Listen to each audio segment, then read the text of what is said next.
Hi, I'm Dr. Robin Moody with Upstate Testing and Evaluation Center, my private practice. And primarily my job is to evaluate for neurocognitive disorders. And due to a brain trauma or an illness such as meningitis or AIDS or Alzheimer's or dementia, that sort of thing. I also look at neurodevelopmental disorders, which basically means there's been a brain trauma or some significant change in cognitive development as a child is growing up. So the way we do that here is we provide cognitive testing. And that basically consists of an IQ test, an achievement test, like the RAP-4. IQ would be like a WAIS-4 or a WIS-4 for children. And then we give specific tests for memory and concentration, like a CPT-2 or a CTMT. Anyway, those are just different names of tests that we sometimes use here. But we piece all this information together to kind of figure out if there's been a change in cognitive functioning, a decline in cognitive functioning, or if there's a problem that they were born with, like fetal alcohol syndrome, or maybe during birth the umbilical cord got wrapped around the child's neck and caused some impairment. So those are the things we look for, because those can cause learning disabilities and other problems in the person's life. So I first kind of wanted to talk to you today about brain functioning and the different type of mental health disorders that are associated with the different parts of the brain, because you may come into contact with that in your professional work. So if you learn kind of the different areas of the brain, you can kind of identify just from talking to somebody where their impairment lies. So I thought I'd share some of that with you today. First thing you need to understand is the difference between a head trauma, well, an open head trauma and a closed one. And the important thing to learn about that is the outside of the brain is hard. The skull is hard shell. The inside of the shell, however, is very prickly. It's very rigid and sharp. The brain itself is the consistency of Jell-O. So imagine Jell-O in a really hard shell. Now, if you're riding down the road and somebody suddenly slams into the back of your car and your head goes forward and then back really suddenly, what do you think is happening to the Jell-O part, the brain? It's moving around inside that hard, rigid skull, and it's slamming into those prickly, pointed parts of the skull, which can cause some damage. Now, we don't see that damage. You get out of the car, you're not bleeding, you don't have a headache, you don't have a bruise, you don't have any swelling, but in a couple days, you might have some significant symptoms, like problems with memory and concentration. You're more forgetful. You may start having headaches or nausea, things like that. And, you know, you never knew it. And that happens so often. I mean, think how often you've played ball in school, especially football players, what a scary sport that is, considering how soft your brain is, because they're taking a lot of hard hits. And every time they're landing on the ground, the inside of their brain is slamming into that hard, rigid skull and can really cause some damage. I think NFL is starting to realize just how much damage is taking place, and normally they would do a real quick kind of mental status on the sidelines and throw the guy back in to play, and they're learning that now, years later, these guys are having really significant cognitive problems because of it. So they're trying to get a little stricter on those, on evaluating for cognitive changes. So a closed head injury is much more difficult to diagnose. When you go to the hospital, typically for head injury, they're going to do an MRI or a CAT scan. The MRI or the CAT scan shows the structure of the brain. It tells us if any lobes are damaged, if your skull's cracked, if there's any bleeding on the brain, stuff like that. This is a picture of a SPECT scan, and this is the structure of the brain. This is a 6-year-old child, and with him there's no brain damage. I don't see any brain trauma in this scan. Now, if we did, what we'd see is kind of some indentions in certain areas. This is pretty normal how the brain looks, so I don't see anything significant here. But that's what an MRI or a CAT scan would show us. However, a SPECT scan is a little different. and it shows the blood flow and the activity of the brain, which is more of a concern for me. That's what I'm concerned about with my patients, is I want to see how the brain is functioning now that they've had a closed head injury. So this is a picture of a SPECT scan that's showing the blood flow and the activity. The blue part, and I don't know if you can see that because it's pretty dark, but the blue part is normal activity, normal blood flow. Now the white part is where the brain is overactive and there's not enough blood flow. And we all have that area kind of in the back of our brain, kind of the cerebellum area. And the red part is there's some slight impairment as far as activity and blood flow, but not a whole lot. So this helps me because when I'm testing and I see impairment and I compare it to a scan like this and I see a child whose brain looks like this, I know this kid has a lot of problems. This is a child with severe ADHD. This pattern of ADHD in the brain we actually call the ring of fire because it affects all areas of the brain basically. So this kid cannot sit still in school. He is getting in trouble hourly, not daily. His mother, I think, had spanked him, I think the max was like 30 times in one day, which is just crazy. This kid just could not calm down. He would jump off the couch repeatedly for hours at a time. He'd get up during the night and trash the house. He could not sleep. He was just almost manic. And we would consider this probably childhood bipolar as well, because it incorporates some mood issues in certain areas of his brain. But the front part of the brain, which I'll talk about first, is called the prefrontal cortex. And if you put your hand over your forehead right here, that's the prefrontal cortex. That's probably the most important part of your brain, simply because it has to do with concentration, attention, judgment, and impulse control. So if this area isn't working, you're going to have some significant problems. I think I read a study not long ago that showed inmates, I think 80% or a little bit over 80% had problems with prefrontal cortex. That's why they were getting in trouble. They couldn't control their impulses. They were making bad decisions. Their judgment was poor, and their attention and concentration was terrible. So this is the area you see with ADHD. It also can affect depression, schizophrenia. You sometimes see impairment there. Different personality disorders like borderline personality disorder or antisocial, you see impairment right here in the front part of the brain. So, and the way we treat that, of course, is giving them a stimulant because there's not enough blood flow there. And so the stimulant stimulates the blood flow to this area. It makes it work a little bit better. And it's usually overactive, meaning that the brain's working way too hard to do what it's supposed to do, and it's not getting the desired effect. Next area we'll talk about is the temporal lobe. Now if you put your hands right above your ears, right here, that's your temporal lobe. That area is most associated with depression and mood control.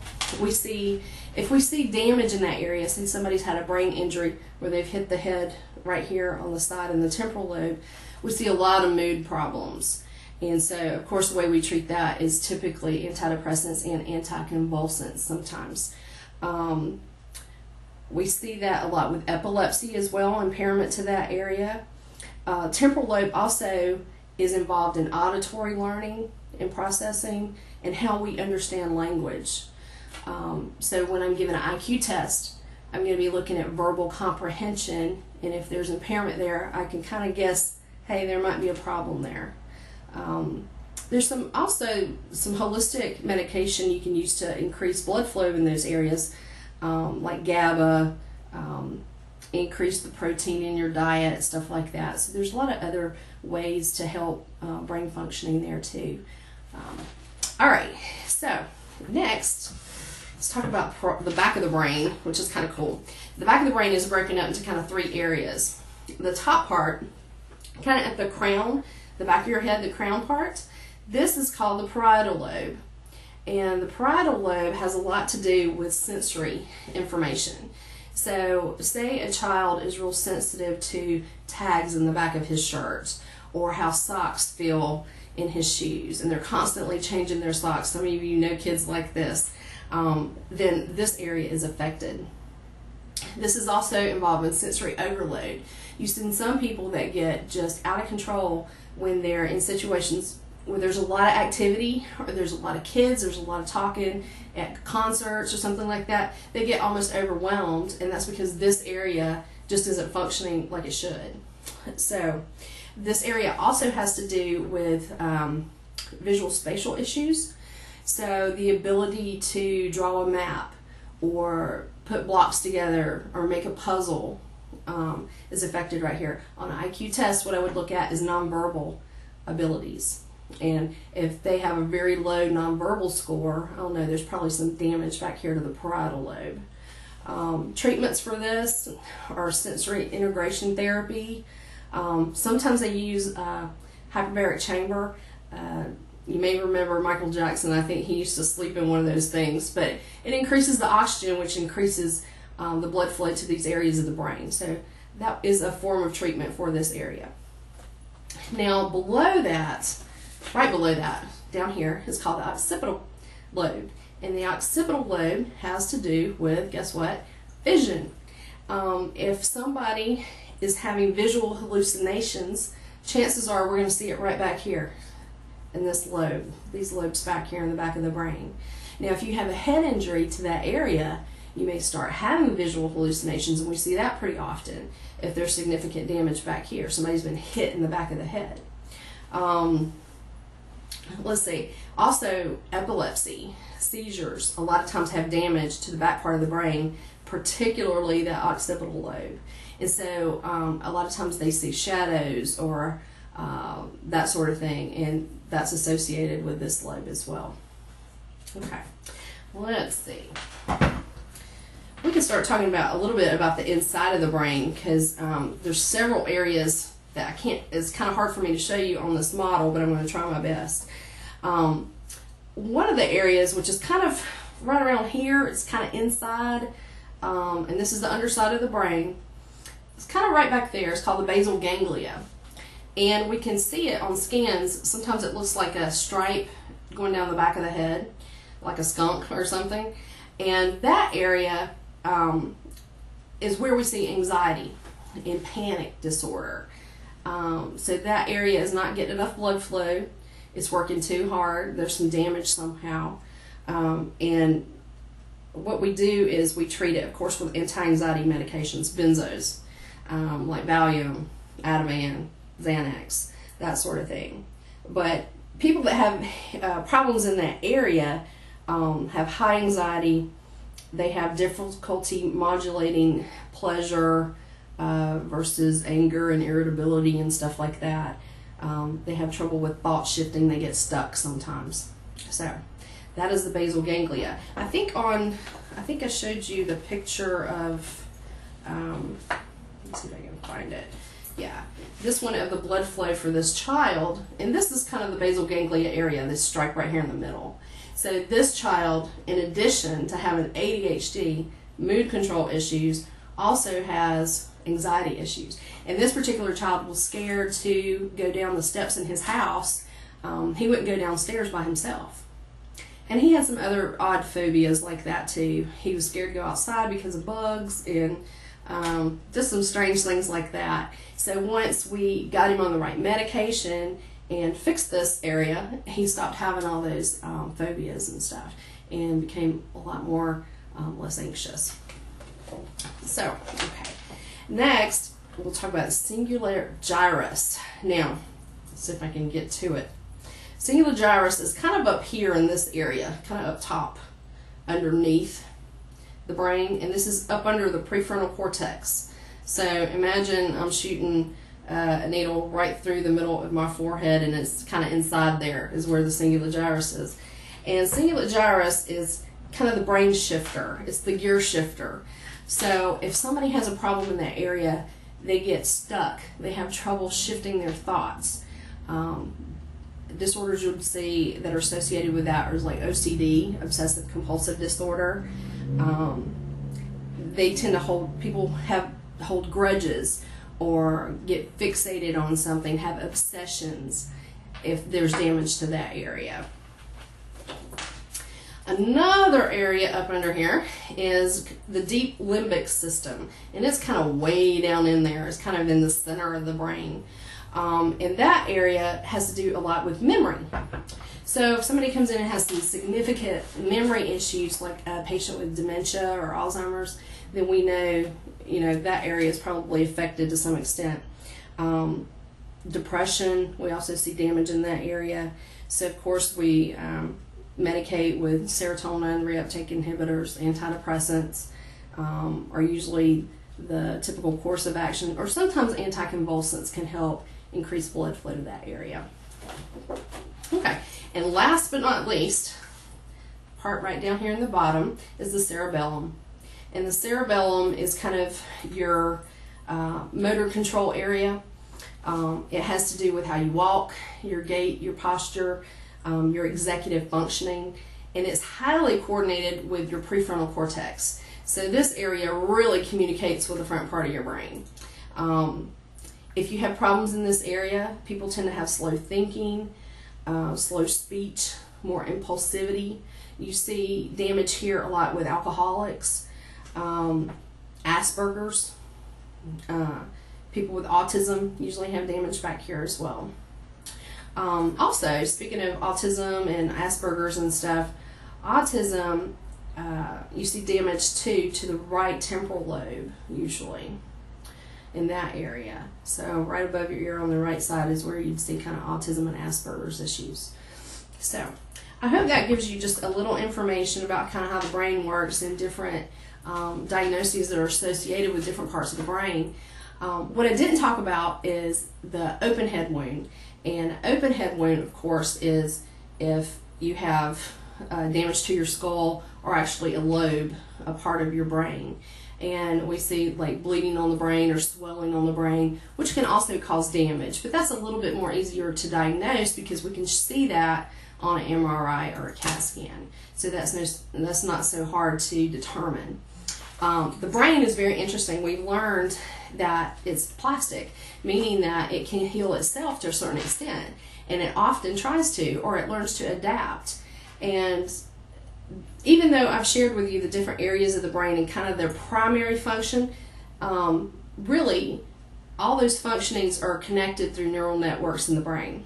And we're learning more and more about that in neuroscience, that all of these areas of the brain are connected through these neural networks. There's so many hundreds of thousands of neural networks in your brain that are working together to make your actions automatic, your thoughts automatic, things like that. So if you have damage in those areas, that's why, like, if somebody has damage to say their brain and they can't walk, they have to learn how to walk again.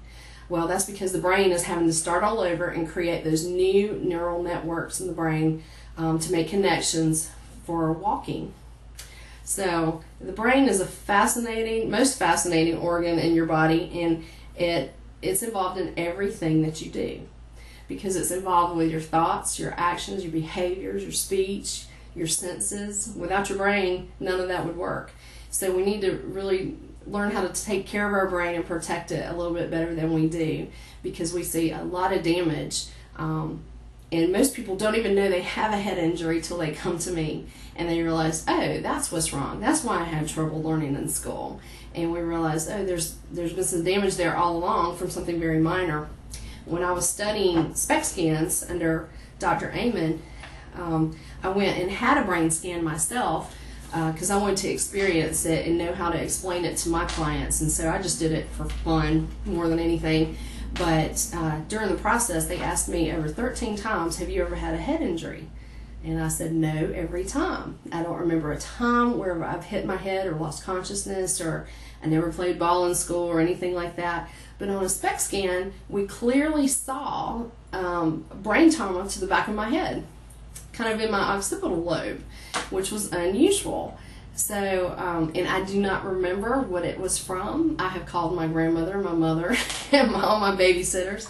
We can't find exactly what happened, but it could have been something as simple as just falling up against the wall or getting hit in the head with a basketball or something at school. It could have been something that easy that had caused damage. So if your child rolls off the bed and hits the floor, don't just brush it off and think he's fine. You know, really watch for cognitive changes, because half the time we don't notice that anything's wrong, and we don't bother to get treated when we really should. So the most important thing I can tell you today is take care of your brain.